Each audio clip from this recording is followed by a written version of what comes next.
Hi, എല്ലാവർക്കും എൻ്റെ പുതിയ വീഡിയോയിലേക്ക് സ്വാഗതം. ഇന്നലെ നമ്മുടെ ഗീതു മോഹൻദാസ് സംവിധാനം ചെയ്ത യാഷ് നായകനായ ടോക്സിക് എന്ന ചിത്രം, കന്നഡ ചിത്രം റിലീസായി. ഒരുപാട് ട്രോളുകൾ ഈ ചിത്രം നേരത്തോടെ വാരി കൂട്ടിയിട്ടുണ്ട്. അത് എന്തുകൊണ്ടും ഇതിൻ്റെ ഡയറക്ടറായ ഗീതു മോഹൻദാസ് അർഹിച്ചൊരു സംഭവമാണ്. കാരണം മമ്മൂട്ടി എന്ന നായകൻ, അദ്ദേഹം നിതിൻ രഞ്ജി പണിക്കർ എന്ന ഡയറക്ടറുടെ ഒരു ചിത്രമായ കസബ എന്ന ചിത്രത്തിൽ അഭിനയിച്ചപ്പോൾ അദ്ദേഹം ഒരു പോലീസ് ക്യാരക്ടറായിരുന്നു. അദ്ദേഹത്തിൻ്റെ ആ ക്യാരക്ടർ ഒരു ലേഡി പോലീസിനോട് ഒരു സംഭാഷണം, എന്താ പറയുക, ആ ഒരു അത് പിന്നെ പറയണില്ല. ആ ഒരു സംഭവം അവർ ഭയങ്കര വലുതാക്കി കാണിച്ചിട്ട്, ഒരു ചെറിയ സംഭവം തന്നെയാണ്, അത് വലുതാക്കി കാണിച്ച് കണ്ട് ഒരു പത്രസമ്മേളനത്തിൽ ഈ പാർവതിയോട് പറയാണ് ഗീതു, സേറ്റ് പറയും, മമ്മൂട്ടിയുടെ കാര്യം പറയുന്നു. അന്ന് അവർ ട്രോള് വാങ്ങിക്കൂട്ടി, ഒരുപാട് സിനിമകൾ അവർക്കില്ലാതെ. അതേ അത് അന്ന് സേറ്റ് എന്ന് പറഞ്ഞ ഗീതു മോഹൻദാസ് ഇന്ന് അവർ സംവിധാനം ചെയ്യുന്ന ചിത്രത്തിൽ അത്രത്തോളം മോശമായിട്ട് നായകൻ കാണിക്കണം.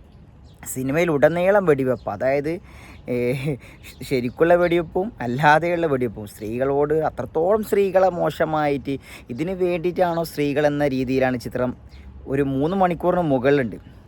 നാണമുണ്ട സ്ത്രീയെ, ഗീതു മോഹൻദാസിനോടാണ്. ഇതിൻ്റെ ക്യാമറ ചെയ്തിരിക്കുന്ന അവരുടെ ഭർത്താവായ രാജീവ് രവി തന്നെയാണ്.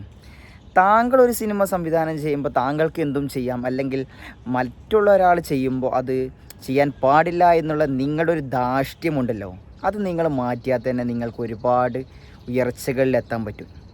അന്ന് മമ്മൂട്ടിയെ നിങ്ങൾ ഒരുപാട് ട്രോളി. അതേ മമ്മൂട്ടി അന്ന് അത് ഒരു മൗനം പാലിച്ചു. ഇന്ന് നിങ്ങളെ എല്ലാ സിനിമാ പ്രേമികളും ഒരേ സ്വരത്തിൽ നിങ്ങളെ കളിയാക്കുമ്പോൾ നിങ്ങൾ തിരിച്ചറിയണം, സിനിമ എന്നത് ഒരു കലയാണ്. അല്ലാതെ അങ്ങനെയാണെങ്കിൽ ഒരുപാട് ചിത്രങ്ങൾ നിങ്ങൾക്ക് സംസാരിക്കേണ്ടി വരും. നിങ്ങൾ ഈ ചെയ്തിരിക്കുന്ന സിനിമ എന്ത് കോപ്പിലെ സിനിമയാണ് എന്ന് പറയൂ. എന്ത് കോപ്പിലെ സിനിമ? ഒരുപാട് കാലം നിങ്ങൾ ഷൂട്ട് ചെയ്ത, സംവിധാനം ചെയ്തൊരു ചിത്രമല്ലേ, എന്ത് കോപ്പിലെ ചിത്രമാണ്? അന്ന് നിങ്ങൾക്ക് കസബയെക്കുറിച്ച് പറയാൻ ഒരു അധികാരം ഉണ്ടായിട്ടില്ല. അതിനേക്കാൾ വളരെ വൾഗർ ഒരു ഫാമിലി ഓഡിയൻസിന് പക്ക ഏപ്പടം കാണുന്ന രീതിയിലുള്ള ഒരു പടം ചെയ്തു വെച്ചിരിക്കുക. എന്നിട്ട് നിങ്ങളിങ്ങനെ ഫെമിനിസം കാണിക്കുക. ഒന്ന് നിർത്തിപ്പോ. അല്ലാതെ മമ്മൂക്കയും മറ്റുള്ളവരെയൊക്കെ നിർത്തി അപമാനിക്കാൻ അതിനൊന്നും നിങ്ങളായിട്ടില്ല. അതാദ്യം മനസ്സിലാക്കുക. മമ്മൂക്ക എന്ന വ്യക്തിയൊക്കെ എത്രത്തോളം ഉയരത്തിലാണെന്ന് നമുക്ക് എല്ലാവർക്കും അറിയാം. നിങ്ങളൊക്കെ അതിൽ നിന്നുള്ള ഒരു ശിശു മാത്രമാണ്. അന്ന് നിങ്ങൾ പറഞ്ഞപ്പോൾ നിങ്ങളിങ്ങനെ സേറ്റ് എന്താ നിങ്ങൾക്കൊരു ഉത്സാഹം? കാരണം പറയൂ എന്ന് പാർവതിയോട്. ഇന്ന് ആ പാർവതി മമ്മൂക്കൊക്കെ ഒരുമിച്ച് അഭിനയിച്ച അവർക്കൊരു കുഴപ്പമില്ല. അന്നും ഈ പിന്നിൽ നിന്ന് കുത്തിത്തിരിപ്പുണ്ടാക്കിയ ഒരാളാണ് നിങ്ങൾ. അതേ നിങ്ങളുടെ സിനിമ വരുമ്പോൾ പ്രേക്ഷകൻ എന്താ പറയുക, വളരെ പിൻകാല് കൊണ്ട് തട്ടിയ അവസ്ഥ. അതാണ് കാലം തെളിയിക്കും.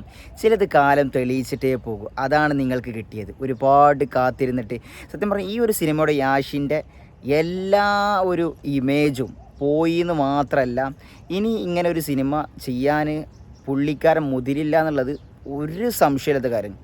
നിങ്ങൾക്കൊന്നും സിനിമ സംവിധാനം ചെയ്യാൻ ഒരിക്കലും അറിയില്ല. അതാദ്യം നിങ്ങളൊന്ന് മനസ്സിലാക്കിയ അത്രത്തോളം ബെറ്റർ. എന്തായാലും വീഡിയോ നിർത്തുകയാണ്.